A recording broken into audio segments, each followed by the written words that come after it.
दोस्तों, समुद्र की गहराई में 750 मीटर तक अगर कोई पनडुब्बी यानी सबमरीन जाएगी तो आपको पता है उस सबमरीन का क्या हश्र होगा। उस सबमरीन में एक तेज विस्फोट होगा और उसके चिथड़े चिथड़े उड़ जाएंगे। वहीं अगर एक नॉर्मल इंसान समुद्र की गहराई में महज 1 किलोमीटर तक बगैर ऑक्सीजन सिलेंडर के जाएगा तो उसके लंग्स फट जाएंगे। अभी तक समुद्र की सबसे गहरी झांक जगह 11 किलोमीटर की गहराई में है, जिसे चैलेंजर डीप का नाम दिया गया है। चैलेंजर डीप से अभी तक केवल 8 लोग ही जीवित वापस लौटे हैं, जबकि यहां तक इतनी गहराई में किसी भी इंसान का जाना जानलेवा साबित हो सकता है। अंतरिक्ष से देखने पर पृथ्वी के समुद्र वाला हिस्सा नीले रंग का दिखाई पड़ता है। इसके पीछे का कारण यह है कि धरती के लगभग 71% हिस्से में केवल समुद्र ही फैला हुआ है और इतने ज्यादा पानी होने की वजह से अंतरिक्ष से पानी वाला हिस्सा नीला दिखाई देता है। और यही वो वजह भी है जिससे पृथ्वी को लोग नीला ग्रह कहते हैं। लेकिन दोस्तों, क्या आपके मन में कभी यह सवाल नहीं उठता कि समुद्र के नीचे गहराई में क्या है? हम बात कर रहे हैं समुद्र के नीचे होने वाली चीजों की, क्योंकि जहां तक मनुष्य जा सका है वहां तक का पता तो हमें है ही। लेकिन हम ये भी जानते हैं कि इंसान जिस गहराई के नीचे नहीं उतरा है, वास्तव में उस गहराई के नीचे भी सागर है और निश्चित ही वहां कुछ ऐसा है जिससे हम आज तक अनजान हैं। तो चलिए इस टॉपिक के जरिए समुद्र से जुड़ी कुछ रोचक जानकारियां जानते हैं। दोस्तों, पृथ्वी पर सूक्ष्म जीव और बैक्टीरिया के माध्यम से जीवन की शुरुआत हुई और फिर समय दर समय जीवन की अन्य प्रजातियां अस्तित्व में आती गई। इस तरह से यह कहना कतई गलत नहीं होगा कि धरती पर जीवन की शुरुआत समुद्र से ही हुई है। समुद्र के अंदर लाखों करोड़ों जीव एवं उनकी प्रजातियां निवास करती हैं और सबसे ज्यादा हैरान करने वाली बात यह है कि आज इस आधुनिक दौर तक इंसान पूरे पृथ्वी के समुद्र का महज 5% हिस्सा ही ढूंढ पाया है।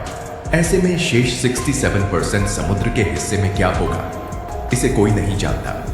वैज्ञानिक भी समय समय पर समुद्र के भीतर मौजूद अलग अलग चीजों की खोज करके उन पर रिसर्च करते रहते हैं। उन्हीं रिसर्च की सहायता से इंसान समुद्र की गहराइयों तक उतर पाने में कामयाब भी हुआ है। दोस्तों, प्रशांत महासागर के मारियाना ट्रेंच में मौजूद चैलेंजर डीप को पृथ्वी की सबसे गहरी जगह के रूप में जाना जाता है। इस जगह की गहराई 10,902 से 11,022 मीटर यानी कि 11 किलोमीटर के करीब है। दोस्तों, इतनी गहराई तक सूरज की रोशनी तक नहीं पहुंचती है। यहाँ घना अंधेरा होता है और तो और यहाँ पानी का प्रेशर इतना अधिक होता है कि कोई भी मशीन या इंसान यहाँ पर सुरक्षित नहीं रह सकते। जैसा कि मैंने ऊपर बताया, चैलेंजर डीप से जीवित केवल 8 लोग ही वापस आने में सफल रहे हैं। लेकिन यह भी सच है कि चैलेंजर डीप के नीचे भी समुद्र की गहराई मौजूद है और संभवतः वहां कुछ ऐसे जीव, ऐसी चीजें हैं जिसका अंदाजा हम लगा भी नहीं सकते। सीधे शब्दों में यूं कहें कि समुद्र की गहराई में अनगिनत राज छुपे हुए हैं। तो चलिए समुद्र की गहराई को शुरू से समझते हैं। हम ये जानते हैं कि समुद्र में 10 किलोमीटर तक की गहराई में क्या क्या है और वहां कैसी घटनाएं घटित होती रहती हैं। गहराई के हिसाब से समुद्री जीवों या इंसानों पर समुद्र की गहराई का क्या असर पड़ता है? दोस्तों, समुद्र में कोई भी इंसान 800 फीट की गहराई तक ही तैराकी कर सकता है। इससे नीचे उसे सांस लेने में काफी दिक्कतें आने लगेगी। 1 किलोमीटर की गहराई तक तो इंसान बिना ऑक्सीजन सिलेंडर के तैर भी नहीं पाएगा और यहीं से और गहराई में जाने पर समुद्र के पानी का प्रेशर बढ़ने लगता है, जिसकी वजह से इंसानी फेफड़े फट भी सकते हैं। वहीं दूसरी ओर समुद्री जीवों के लिए पानी का यह प्रेशर जानलेवा नहीं होता है। बात करें जलीय जीवों की तो ब्लू व्हेल, जो कि एक शिकारी मछली है, वो समुद्र की गहराई तक 500 मीटर में जाने की क्षमता रखती है। आमतौर पर ये 300 से 350 मीटर की गहराई में ही रहती है, लेकिन अपने शिकार की तलाश में ये थोड़ी और गहराई में चली जाती है। यहाँ से नीचे 750 मीटर की गहराई में इंसानों की पनडुब्बियां दिखाई पड़ती हैं। पनडुब्बियों की सहायता से कोई भी देश अपनी समुद्री सीमा के दायरे में रहकर अपने दुश्मन देश की गतिविधियों पर नजर रखता है, ताकि कोई दुश्मन देश समुद्र के माध्यम से आकर उसके देश पर हमला न कर दे। अब 750 मीटर से नीचे उतरने पर पनडुब्बी भी पानी का प्रेशर नहीं झेल पाती है। यहाँ पनडुब्बियों के फटने का खतरा बढ़ने लगता है। 800 मीटर की गहराई पर समुद्र में ज्वालामुखी मौजूद होते हैं। दोस्तों, इसी ज्वालामुखी से निकलने वाली गर्मी इस गहराई पर मौजूद जलीय जीवों को जिंदा रखने के लिए ऊर्जा प्रदान करता है और फिर यहाँ से नीचे 11022 मीटर की गहराई तक घने अंधेरे का राज शुरू हो जाता है। यही वो गहराई है जिसे चैलेंजर डीप का नाम दिया गया है। ये गहराई पृथ्वी पर मौजूद माउंट एवरेस्ट के ऊंचाई जितना है। यहाँ तक कि माउंट एवरेस्ट तक को समुद्र में उल्टा डालने पर माउंट एवरेस्ट की छोटी चैलेंजर डीप तक शायद ही पहुंचे। जी हाँ, ये तकरीबन 1 या 2 किलोमीटर पहले ही समाप्त हो जाए। दोस्तों, चैलेंजर डीप तक वैज्ञानिकों द्वारा निर्मित कुछ खास मशीनें ही पहुंच पाई हैं। इन्हीं मशीनों के जरिए इस गहराई के माहौल का जायजा लिया गया था। साथ ही ये भी कोशिश की गई थी कि चैलेंजर डीप के नीचे क्या है वो जाना जाए। लेकिन उसके नीचे क्या है ये आज भी एक सवाल ही है। बहुत से वैज्ञानिकों का मानना है कि चैलेंजर डीप के नीचे की गहराई में विभिन्न प्रकार के जीव जंतु निवास करते हैं या वहां कोई खजाना भी हो सकता है। लेकिन अगर आप ये सोच रहे हैं कि वहां सोना चांदी मौजूद होगा तो आपका ये सोचना सही नहीं है। जी हाँ, ये सही क्यों नहीं है, इसे जानने से पहले आपको पृथ्वी की संरचना को समझना होगा। पृथ्वी की संरचना के आधार पर ही समुद्र के निचले हिस्से को काफी हद तक समझा जा सकता है। तो चलिए इसे समझते हैं। दोस्तों, पृथ्वी की सबसे ऊपरी लेयर को क्रस्ट कहा जाता है, जहां पर नदियां, पहाड़, समुद्र और साथ ही अनेक जीव जंतु निवास करते हैं। क्रस्ट की ये लेयर 10 किलोमीटर जितनी मोटी है। इसके बाद का हिस्सा मेंटल है। क्रस्ट की लेयर से 1 किलोमीटर तक की गहराई पर तेल और प्राकृतिक संसाधन मौजूद है और फिलहाल इंसानों ने तेल का इतना उपयोग किया है कि अब यही तेल क्रस्ट की लेयर से 2 किलोमीटर तक की गहराई पर ड्रिल करके निकाला जा रहा है। दोस्तों, समुद्र की गहराई में जो जलीय जीव मर जाते हैं उनकी बॉडी सालों तक पानी में डिकम्पोज होती रहती है और अंत में यही कच्चे तेल के रूप में मेंटल वाले लेयर में पाए जाते हैं। अब सवाल यह है कि इतनी ज्यादा मात्रा में तेल का निर्माण तो संभव नहीं है, तो फिर समुद्र के नीचे क्या है? वास्तव में समुद्र के नीचे पानी ही पानी है, लेकिन यह पानी समुद्र से नहीं आता है, क्योंकि पृथ्वी पर जीवन की शुरुआत से पहले यहाँ वातावरण बना था, फिर मौसमी चक्र की शुरुआत हुई थी। इसी क्रम में पृथ्वी पर सालों साल बारिश होती रही। आसमान से बरसे पानी ने पृथ्वी के ज्यादातर हिस्सों में अपनी जगह बनाई। यही बरसात के पानी नदियों, झरनों तथा अन्य माध्यमों से आकर समुद्र का निर्माण करने लगी। जमीन द्वारा सोखे गए पानी को इंसान कुएं और हैंडपंप की सहायता से उपयोग में लेने लगे। बोरवेल की मदद से भी जमीनी पानी को बाहर निकाला जाने लगा।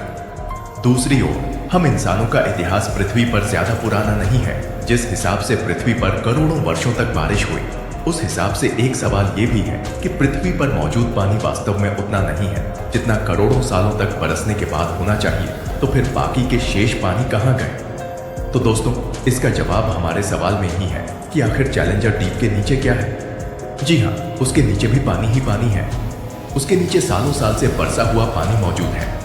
करोड़ों वर्षों तक चले इस जल चक्र के कारण पानी पृथ्वी के क्रस्ट के नीचे और मेंटल के ऊपरी हिस्से में जाकर जमा हो गया। इन्हीं दो लेयर्स के बीच समुद्र भी मौजूद है। इसलिए यह कहना गलत नहीं होगा कि समुद्र के नीचे कुछ और नहीं, बल्कि सालों साल से हुए बारिश का पानी ही मौजूद है। ऐसा कहा जाता है कि समुद्र के नीचे नदियां बहती हैं। ये सुनने में अजीब और अविश्वसनीय तो लगता है, लेकिन अगर गौर किया जाए तो हम वहीं तक के समुद्र को जानते हैं जहां तक हम इंसान जा पाए हैं। और उसके नीचे क्या है? इसका जवाब अगर पानी हो तो इसमें कुछ गलत भी नहीं है। यहां तक कि कई वैज्ञानिकों ने इसे साबित भी किया है। जी हाँ दोस्तों, कई वैज्ञानिक सालों से रिसर्च कर रहे थे। उनके अनुसार सबसे पहले मैक्सिको के समुद्र के नीचे के नदी की खोज की गई। उन्होंने इस नदी का नाम सिनोते एंजेलिना रखा, जो कहीं कहीं पर 115 फीट समुद्र के नीचे बहती है। इस नदी का पानी ताजा नहीं बल्कि खारा है। ठीक इसी तरह ब्लैक सी के नीचे दुनिया की छठी सबसे बड़ी नदी मिली, जो समुद्र से 100 फीट नीचे बहती है।